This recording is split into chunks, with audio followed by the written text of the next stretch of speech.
The night my mother-in-law raised her champagne flute at the charity gala and told a room full of diamond-draped donors that I was a gold digger who trapped her son. I simply smiled and nodded. Then I pressed send on an email I'd been holding for 3 weeks. Within 90 seconds, phones throughout the ballroom began buzzing in unison. The Beckett Family Trust had been frozen $29 million locked down. When someone asked who could have done such a thing, I looked directly at my mother-in-law and said, "It wasn't me. It was the law. My name is Savannah Hart, and until that November evening at the Artemis Grand Hotel, I'd endured 18 months of subtle jabs and backhanded compliments from Monica Beckett. But nothing, absolutely nothing, had prepared me for public humiliation on this scale. The Harbor Futures Charity Gala was Monica's crown jewel, an annual spectacle where Harbor Falls elite gathered to write tax-deductible checks while sipping Dom Perignon. Crystal chandeliers cast honeyed light across the ballroom, and I'd actually allowed myself to believe that tonight might be different. Tyler had promised his mother would behave. I should have known better when Monica insisted I wear the dress she'd sent over a conservative black number that made me look like I was attending a funeral rather than a gala. "It's more appropriate for someone in your position," she'd said. Translation, know your place. The evening started with the usual passive-aggressive greeting. "Savannah, dear, how lovely you could make it. I know these events must be overwhelming for someone from your background." She'd perfected the art of making background sound like sewer. I was a compliance officer at Augury Federal, not some cocktail waitress Tyler had picked up, though Monica treated me like the latter. Tyler squeezed my hand under the table during dinner, but said nothing when his mother accidentally forgot to introduce me to the lieutenant governor's wife, or when she told the story for the 100th time about how Tyler had dated the Pemberton heiress before meeting me. "Such a shame that didn't work out," she'd sighed dramatically. "The Pembertons have been in Harbor Falls since the 1800s. Then came the speeches. Monica took the podium in her Saint Laurent gown, diamonds glittering at her throat like shards of ice. The crowd quieted, champagne flutes raised in anticipation. She began with the usual platitudes about Harbor Future's mission, the underprivileged youth we were supposedly helping. Then her eyes found mine across the room. "Before we continue," she said, her voice carrying that special brand of venom she reserved for me, "I want to address something personal. My son Tyler is here tonight with his wife." She paused, letting the word wife hang in the air like a bad smell. "Some of you have asked me privately about her. Sudden appearance in our family. Let me be clear, when a woman with $32,000 in student debt and a mother who cleaned houses manages to marry into the Beckett family within 6 months of meeting my son, well," she raised her glass higher, "we all know what to call that, don't we? Here's to the gold diggers of Harbor Falls, may they at least be entertaining." The laughter that rippled through the crowd felt like physical blows. I saw phones lifting, recording. Someone whispered, "Oh my God, did she really just say that?" Tyler's hand had gone slack in mine. He stared at his plate, his jaw clenched but his lips sealed. My husband, the man who'd promised to love and protect me, couldn't even look at me, but I kept my composure, even smiled, because as Monica basked in her moment of triumph, something on the massive screen behind her caught my eye. The slideshow of Harbor Future's charitable work had cycled to a construction site photo, and in the corner, barely visible, was a contractor's sign, Shoreline Bridge LLC. That name, I'd flagged it just 2 weeks ago in a suspicious activity review at work. My smile widened, genuine now. Monica thought she'd won by exposing my financial past. She had no idea she'd just exposed her own financial present. As the applause died down, Monica wasn't finished. "In fact," she continued, "I've had my lawyers draft a post-nuptial agreement for Savannah to sign, just to prove her intentions are pure. After all, if she truly loves my son and not his trust fund, she'll have no problem signing away any claim to the Beckett family assets, won't she?" The papers appeared as if by magic, delivered by Monica's assistant right to our table. The entire ballroom watched as the document was placed in front of me, Tyler finally looked up, his eyes pleading though whether he wanted me to sign or tear them up. I couldn't tell. I picked up the pen, feeling 300 pairs of eyes on me. Then I set it down gently and stood. "Mrs. Beckett," I said, my voice steady and clear. "I'll be happy to review these with my attorney. After all, with financial documents, it's so important to ensure everything is properly disclosed and above board. Wouldn't you agree?" The slight emphasis on properly disclosed made Monica's smile falter for just a second. She didn't know it yet, but I'd just fired my first shot. The ride back to the Beckett estate was suffocating. Tyler drove in silence while I stared out at Harbor Falls' manicured lawns and iron gates. When we finally pulled into the circular driveway, Monica's Bentley was already there. She'd beaten us home. "We need to talk," Tyler said, his first words since leaving the gala. Inside, Monica waited in the library, brandy in hand. The post-nuptial agreement spread across the mahogany desk like a declaration of war. "Sit," she commanded, not invited, commanded. "Savannah, let me be crystal clear. You will sign these papers, or I will make certain Tyler is removed from the Beckett family trust. Completely." Tyler's sharp intake of breath told me everything. "Mother, you can't. I can and I will." Monica's eyes never left mine. "The trust is worth $47 million.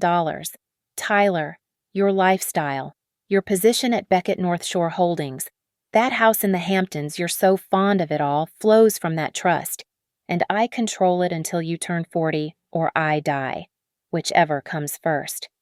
"Tyler," I turned to my husband. "Is there something you need to tell me?" He rubbed his face, suddenly looking older than his 34 years. "The company's hemorrhaging cash. The Meridian Crown Partners merger is our only shot at staying solvent, but they want to see clean capital before they'll sign. We need a $20 million injection from the trust by month's end, or the whole thing collapses." "Clean capital." I let the words hang in the air, thinking about that Shoreline Bridge LLC sign. Interesting choice of words. Monica's jaw tightened. "Sign the papers. Savannah, take the generous monthly allowance I'm offering, $50,000, more than you'd make in a year at that little bank job, and be grateful. Or refuse, and watch your husband lose everything his grandfather built." "I need time to review them properly," I said. "My mother might have cleaned houses, Mrs. Beckett, but she taught me to read every contract carefully, especially ones presented under duress." "Duress." Monica laughed, but it sounded like breaking glass. "Dear, this is generosity. You have 72 hours. Sign, or I'll start the paperwork to redistribute Tyler's share of the trust to his sister in Singapore." That night, Tyler slept in the guest room, his choice, or his mother's command. I didn't know and didn't care. I sat in my home office, laptop open, doing what I did best, following money trails. My personal rule had always been simple. I don't touch a penny I haven't earned. But if Monica wanted to weaponize wealth against me, I'd use the only weapon I had: the law. The charity's 9990 tax forms were public record. Harbor Futures had raised $12 million last year, but only $2 million went to actual programs. The rest, administrative expenses and contractor services.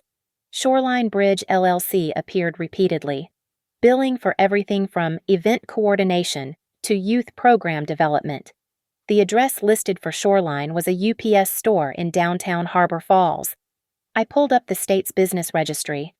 Shoreline Bridge LLC's registered agent was a law firm, Kellerson and Associates, the same firm that handled Monica's personal affairs. Interesting. My phone buzzed. A text from Tyler.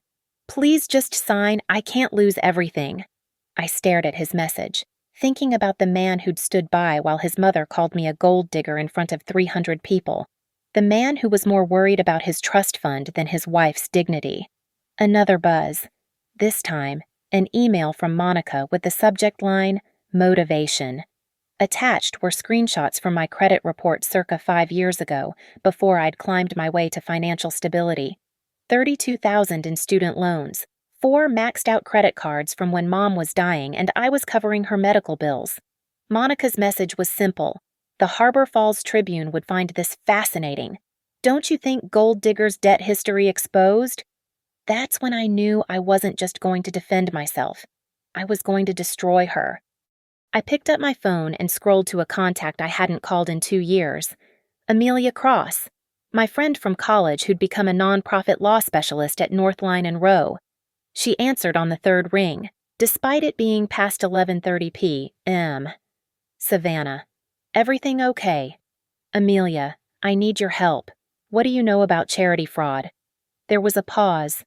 Enough to know you wouldn't be calling this late unless you'd found something serious. How bad is it? I looked at my screen, at the web of transactions I'd started mapping. $29 million bad. Maybe worse. Jesus, can you prove it? Not yet, I admitted. But I know someone who can. Remember Diego Moran from the forensic accounting seminar? The guy who exposed that senator's campaign finance scheme. Yeah, I remember. I need you both. And Amelia. This is about Monica Beckett. A low whistle came through the phone. The Queen of Harbor Falls Charity Circuit, Savannah. What have you gotten yourself into? A war, I said, staring at the post-nuptial agreement. One she started, but I'm going to finish. The next morning, I met Diego Moran at a coffee shop in the financial district, far from Monica's usual haunts. He hadn't changed much, still wore those wire-rimmed glasses that made him look like a professor, still carried that battered leather briefcase that probably contained enough evidence to sink half of Wall Street. Savannah Hart, he said, sliding into the booth. When Amelia called, I figured this was big. Beckett family big. That's next level. I pushed a flash drive across the table. Everything public I could find. Tax filings, state registrations, contractor invoices that were attached to the charity's annual reports. But Diego, I need more. I need to map the money without accessing any systems at my bank. I can't violate my employment agreement. He pocketed the drive. Smart. Keep your hands clean. What exactly are we looking for? Self-dealing. I think Monica Beckett is using Harbor Futures as a funnel. Money goes in as donations, cycles through Shoreline Bridge LLC, and somehow ends up in the Beckett Family Trust. Diego's eyebrows rose. That's not just fraud. That's RICO territory if it crosses state lines. You realize what you're alleging. I'm not alleging anything yet. I'm investigating. As a private citizen with concerns about a charity I've been asked to support. He smiled. Legally bulletproof stance. I like it. Give me 48 hours. Those 2 days crawled by. I went to work at Augury Federal, reviewed compliance reports, flagged suspicious transactions. The irony wasn't lost on me that I was hunting bigger fraud at home than anything crossing my desk.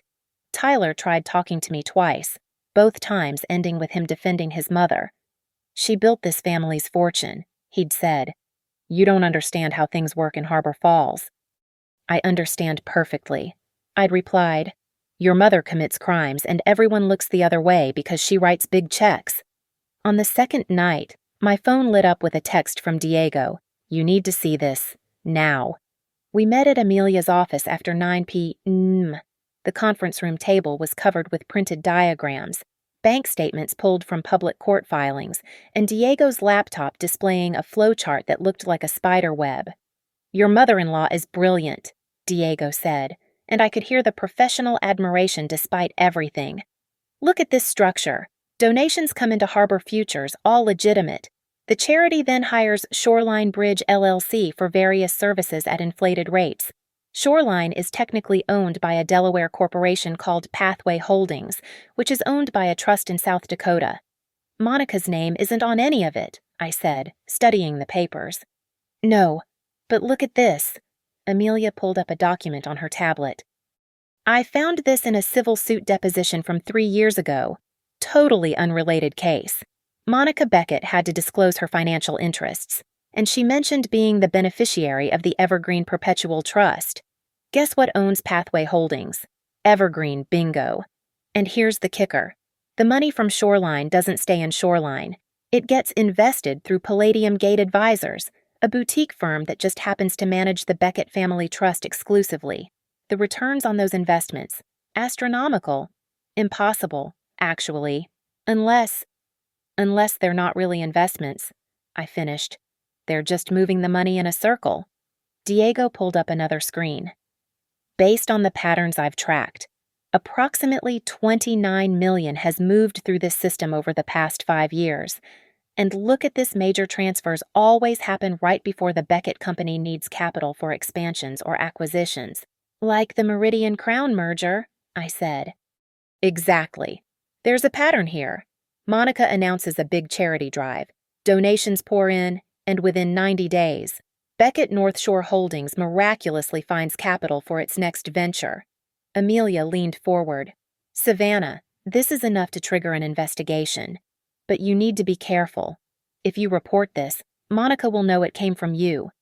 I don't care about being careful anymore. She threatened to destroy Tyler if I don't sign her papers. She's already destroyed our marriage by making him choose between his mother's money and his wife's dignity. But I need one more piece, something that proves Monica personally controls these transfers. Diego pulled out a manila folder. I might have something. This email was in the appendix of Harbor Futures insurance policy documentation public record because they had to file it after a liability claim. Monica sent it to someone at Everpine Trust Services. She's scheduling a review of the full portfolio structure. Shh, the date next Thursday. I looked at the email header. Monica had CC'd her personal assistant by mistake, and the assistant had included it in the insurance filing, probably not realizing what it revealed. Everpine Trust Services, Amelia said, pulling up their website. They specialize in complex international asset protection strategies. Translation, they help rich people hide money offshore. Can we record her there? I asked. Harbor Falls is a one-party consent state, Amelia confirmed. If you happen to be at Everpine when she's there, and you happen to overhear something? No, I said, an idea forming. I'm not going to record her. I'm going to do something better. I'm going to use her own greed against her. Diego, can you create a timeline showing when the biggest transfers happened? Sure. But why? I smiled for the first time in days. Because I'm going to make Monica think she's won. And then, at her moment of greatest triumph, I'm going to show everyone exactly what she's been winning with. Diego's timeline was a masterpiece of forensic accounting. Every major transfer followed the same pattern charity event: massive donations, shoreline bridge contracts, money flowing through Palladium Gate, and finally, deposits into Beckett Family Trust, always structured just under the reporting thresholds that would trigger automatic reviews. The next gala is in 6 days, I said, staring at the pattern. Based on this, she'll need to move at least $15 million to cover the Meridian merger's due diligence deposit. Which means the money is probably already staged, Diego said, sitting in Shoreline's accounts, waiting for the right moment. That afternoon, Monica's assistant called. Mrs. Beckett would like to remind you that you have 24 hours left to sign the postnuptial agreement. Tell Mrs. Beckett? I'll have an answer for her at the next gala, I replied. There was a pause. She insists on an answer before then. Then she can come ask me herself.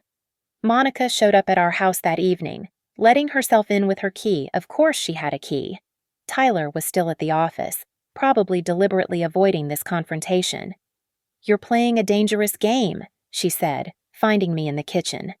I'm not playing anything, I replied, not looking up from my laptop where I had Diego's report open, though she couldn't see the screen. I'm thinking. There's nothing to think about. Sign the papers or Tyler loses everything. I finally looked at her, really looked at her. Monica Beckett, in her Chanel suit and pearls, a woman who'd built an empire on charity fraud. Tell me something, Monica. That speech you gave about my mother cleaning houses, did it make you feel powerful? Your mother was a maid, that's a fact. My mother was a small business owner who ran a cleaning service. She employed 12 people and put me through college. But you knew that. You had me investigated. Remember. Monica's lips thinned. Sign the papers. Savannah. I found something interesting today, I said conversationally. Did you know that charity fraud involving more than $10 million carries a federal sentence of up to 20 years?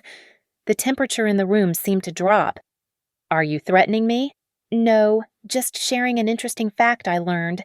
Here's another one. Everpine Trust Services keeps visitor logs, electronic ones.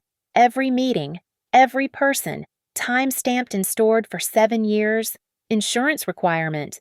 Apparently. Monica went very still. What are you implying? I'm not implying anything. I'm just amazed at how much information is publicly available these days.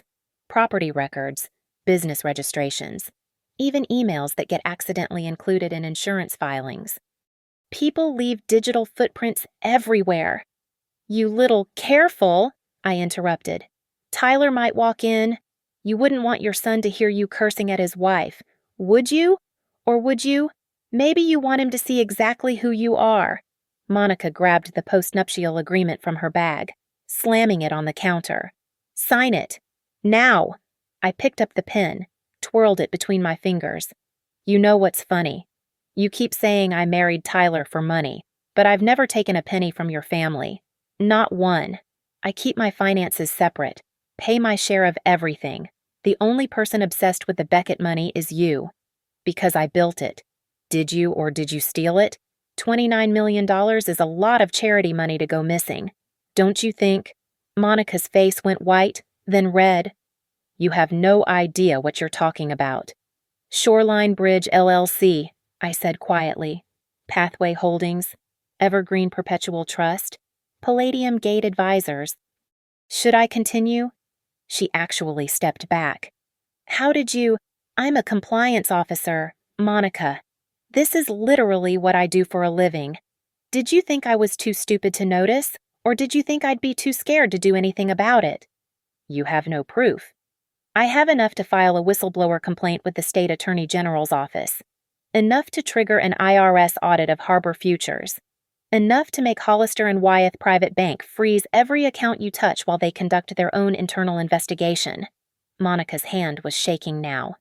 If you do this, you'll destroy Tyler too. The company will collapse. No, I said. Tyler will lose his trust fund. He'll have to actually work for a living. Maybe build something honest instead of living off money you stole from charitable donors. That might be the best thing that ever happens to him. You vindictive little bitch. There it is, I smiled. The real Monica Beckett. Not the charity queen, not the society matron. Just a common thief who got caught. She grabbed the papers back. You have 6 days. If you haven't signed by the gala, I'll bury you. I'll make sure you never work in finance again. I'll destroy your reputation so thoroughly your own family won't associate with you. 6 days, I agreed. The gala should be very interesting. After she left, I called Amelia. Set up the meeting with the state AG's office. And Amelia, make sure they know we'll have time-stamped evidence of a transfer in progress. They'll want to catch it in real time. Savannah, are you sure about this? Once you pull this trigger, there's no going back. I thought about my mother, who'd worked 18-hour days to build her business, who'd died proud that her daughter became a professional. Then I thought about Monica, stealing millions while calling me a gold digger. I'm sure. She wanted to humiliate me publicly.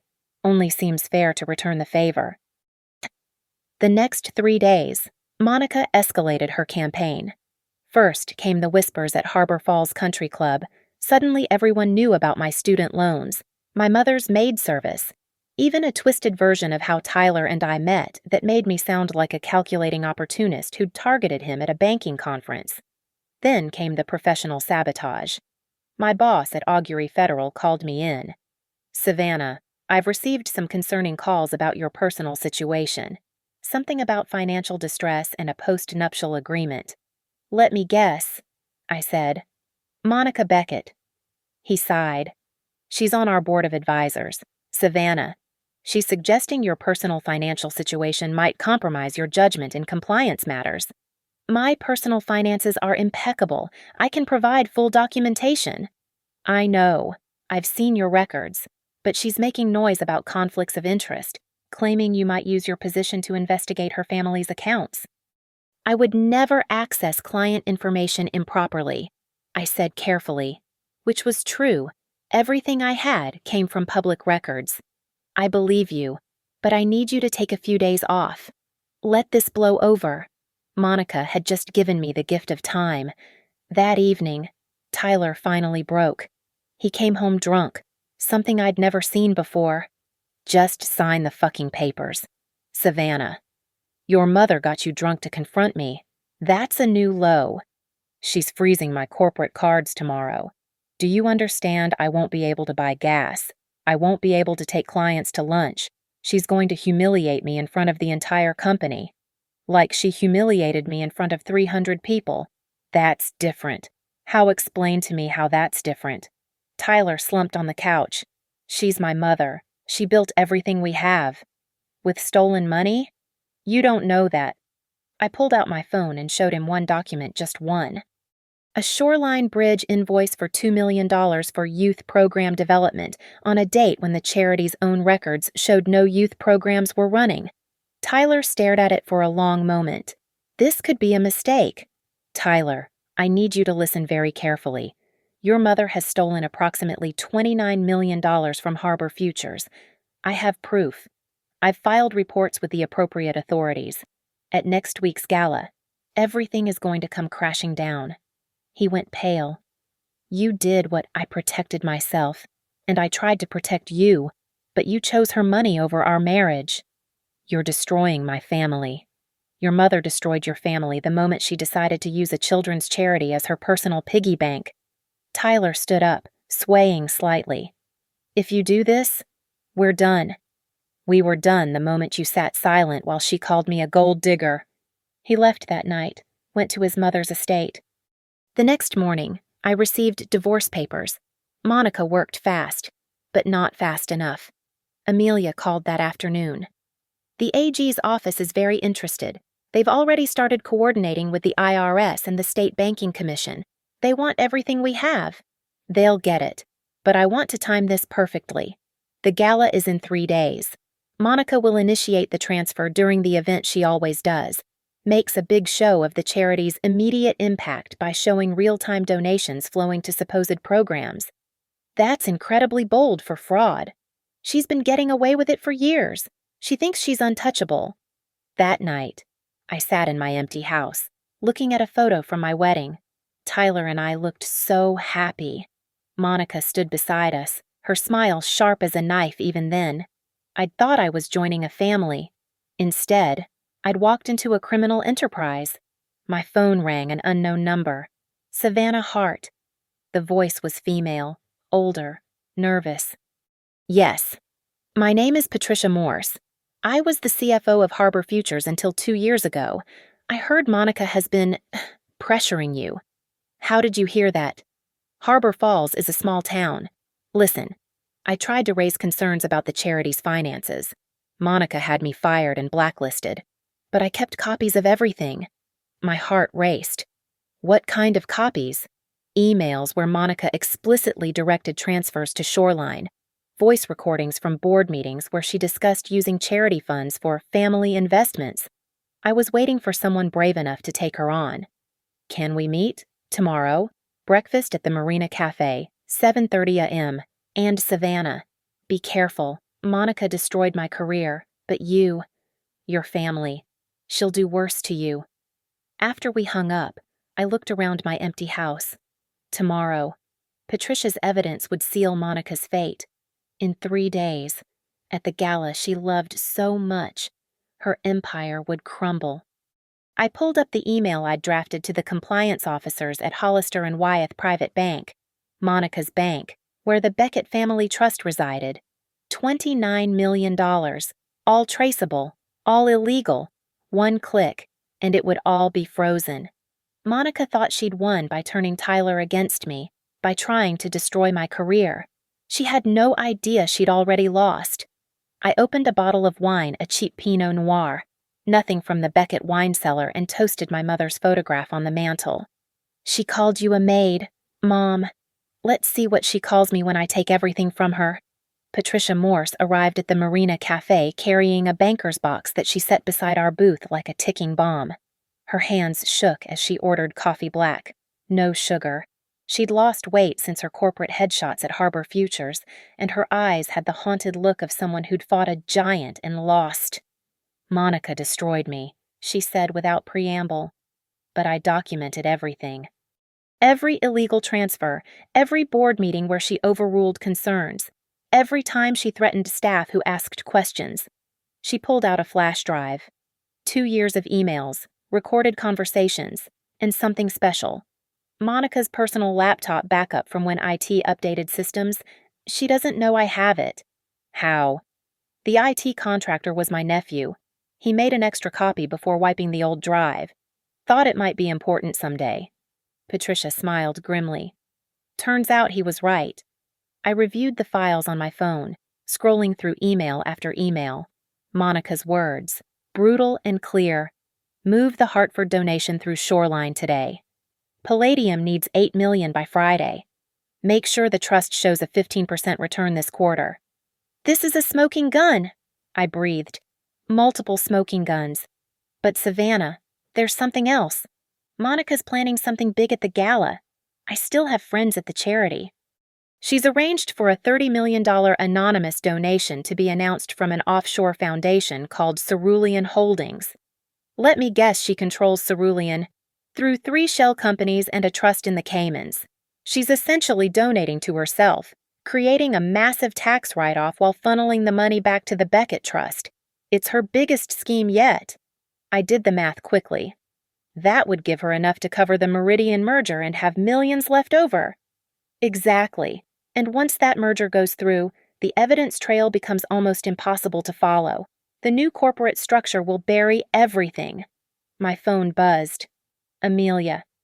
"AG wants to meet today. Can you make it to the State Building by 2 p.m.?" I looked at Patricia. "Would you be willing to testify?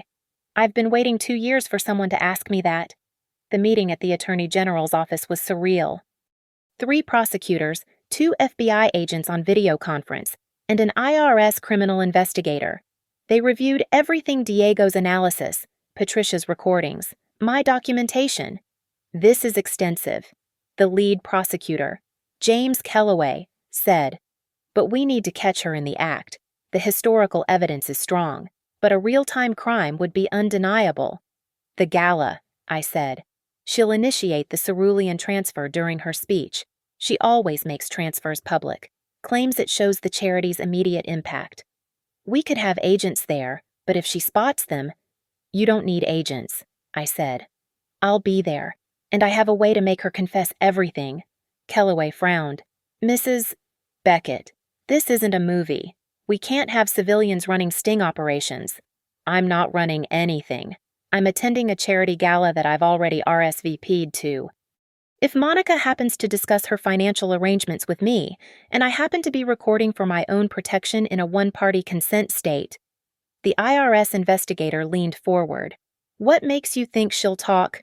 "Because I'm going to tell her I'm ready to sign the postnuptial agreement. She'll be so drunk on victory. She'll want to twist the knife.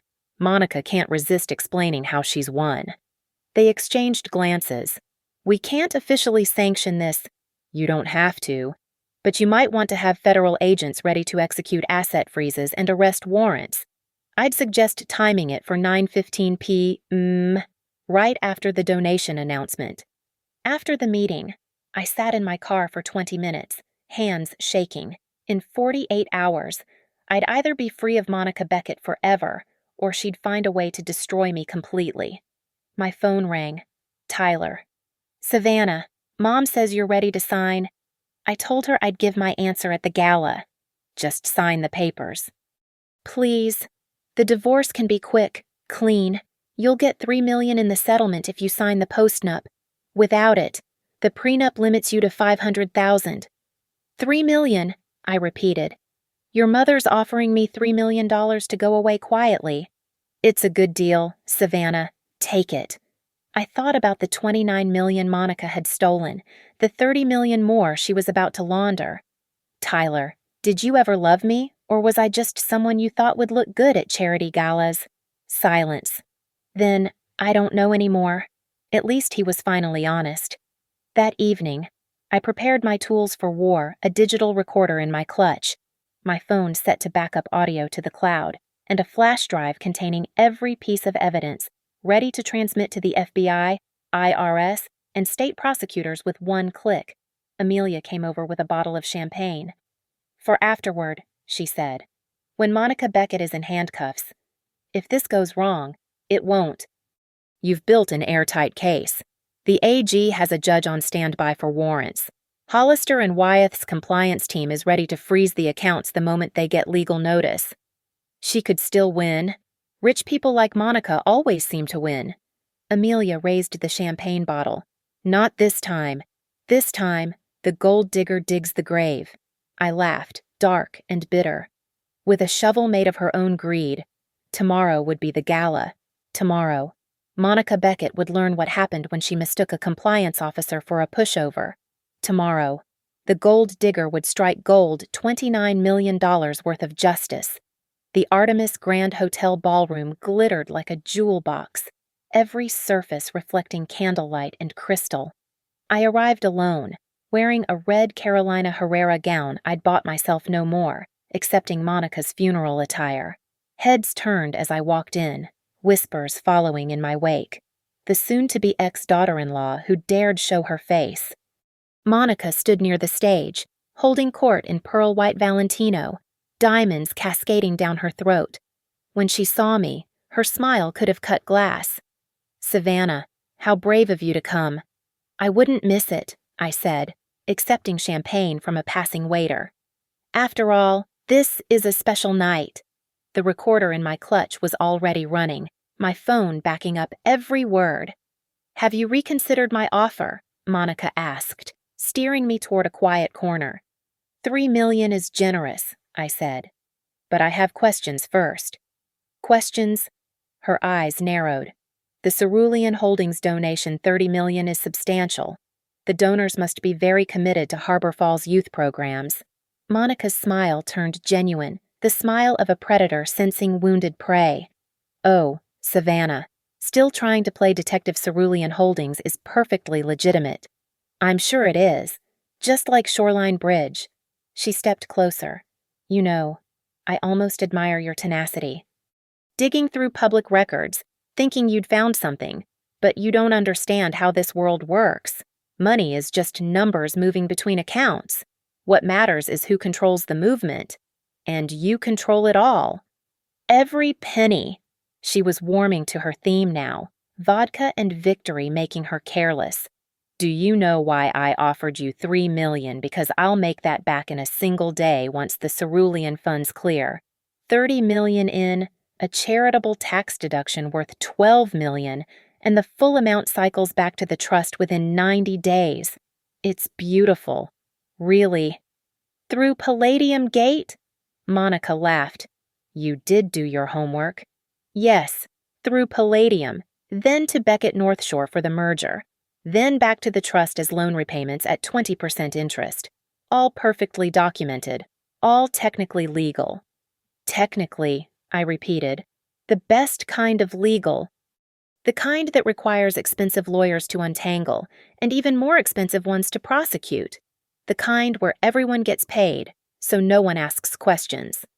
The MC tapped the microphone. "Ladies and gentlemen, dinner is served." Monica gripped my wrist. "Sign the papers tonight. Savannah, take your $3 million and disappear. Or stay and watch me destroy you piece by piece.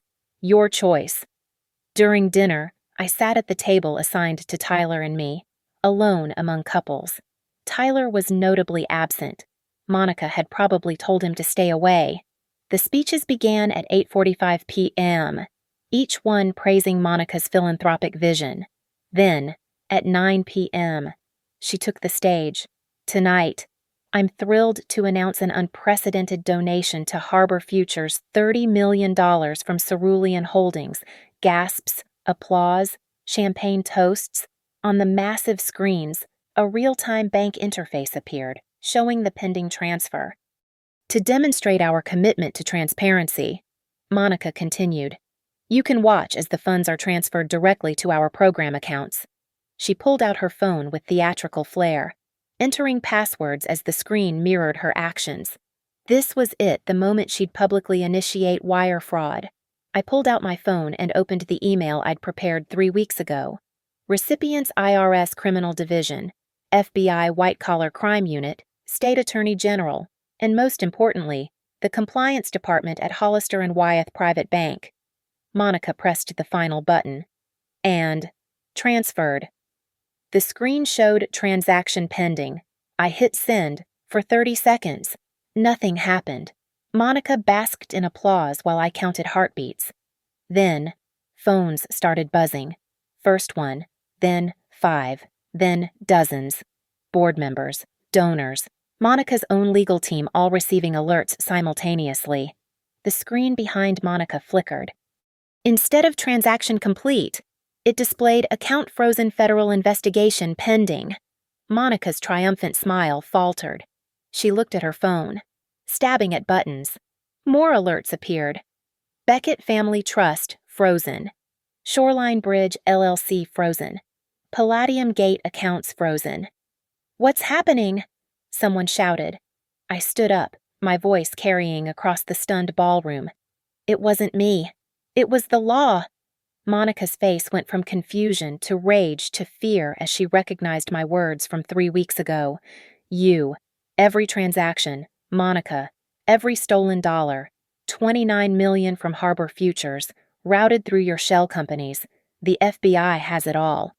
The ballroom erupted. Donors demanding answers, reporters invited to cover the gala smelling blood, board members frantically calling lawyers. Monica stood frozen on stage as her phone lit up with call after call, her lawyers, her accountants. Tyler. Then, the doors opened.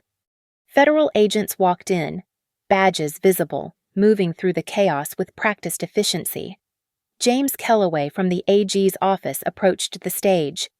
"Monica Beckett, you're under investigation for wire fraud, money laundering, and violation of federal charity laws. We have warrants to seize all records and freeze all associated accounts." Monica's legs gave out. She sank into a chair on stage, the microphone still hot, broadcasting her ragged breathing to the entire ballroom. I walked to the stage, climbing the steps in my red gown. Monica looked up at me, mascara streaking down her cheeks. "You destroyed everything," she whispered. "No," I said, loud enough for the mic to catch. "You destroyed everything the moment you chose greed over good. I just made sure everyone could see it. The prenup. You'll get nothing from Tyler." I leaned close, speaking only for her. "I don't want your money, Monica. I never did. I wanted respect." "Since you couldn't give that, I'll take justice instead." The service hallway behind the grand ballroom's stage was narrow and lined with mirrors, a gauntlet of reflections showing Monica's destruction from every angle. Security had cleared a path, but the press had found the alternate entrances. Camera flashes exploded like fireworks as federal agents escorted Monica toward the exit. Tyler appeared from nowhere, pushing through the crowd. His face was ashen, his black tie disheveled. "Mother, what did you do?"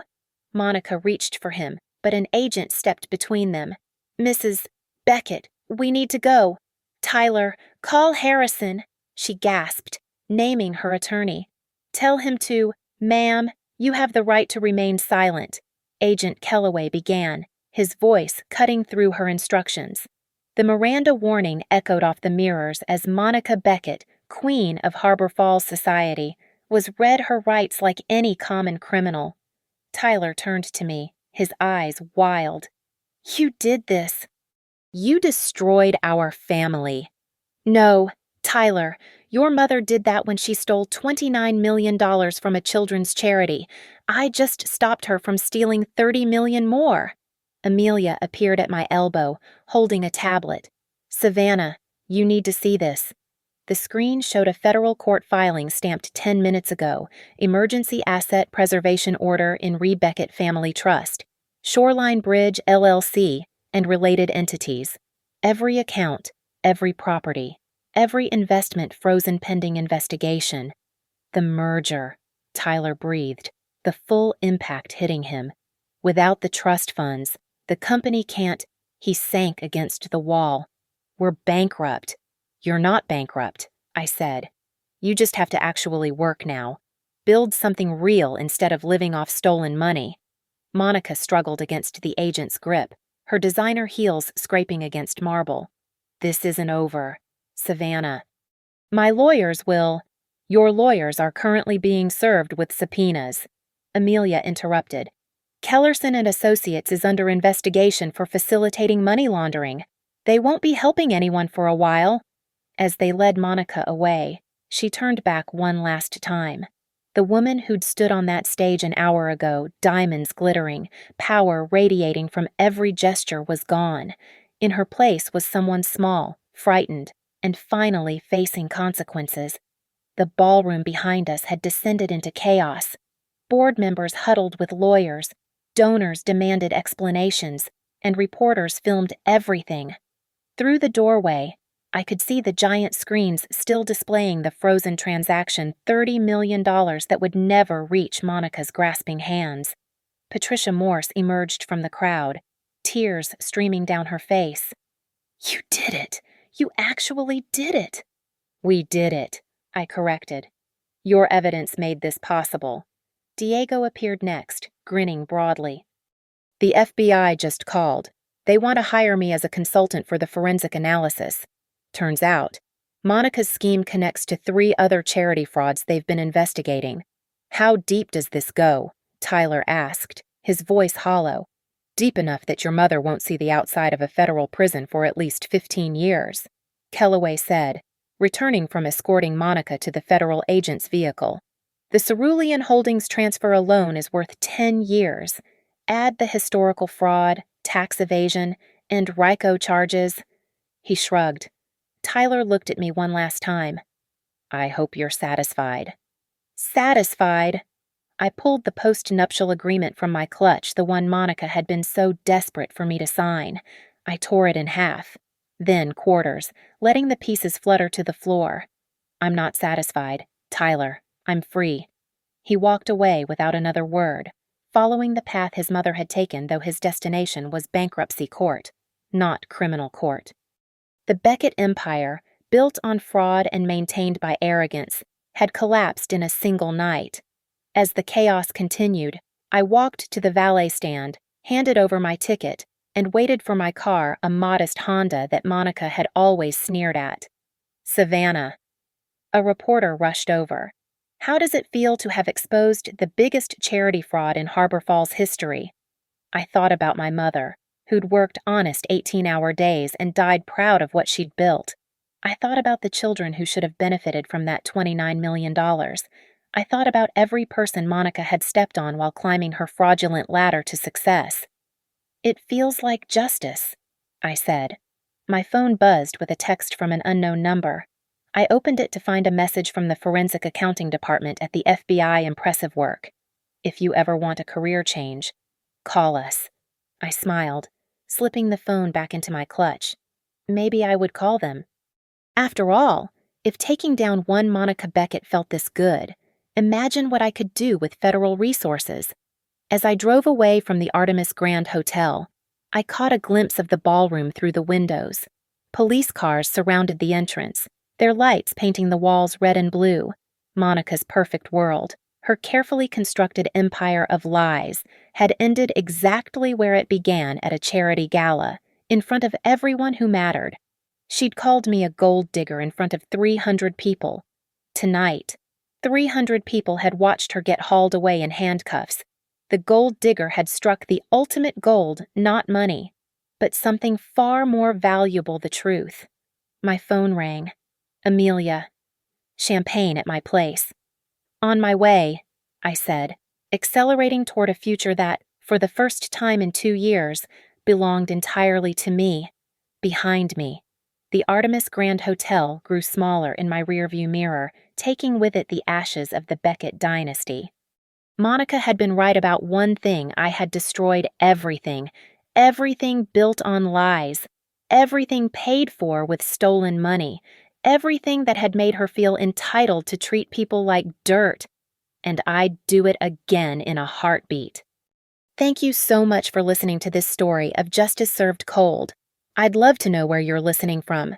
Drop a comment below and let's connect. If you enjoyed watching a gold digger take down a real thief, please subscribe to the channel and share your thoughts. What would you have done in Savannah's position? Let me know in the comments.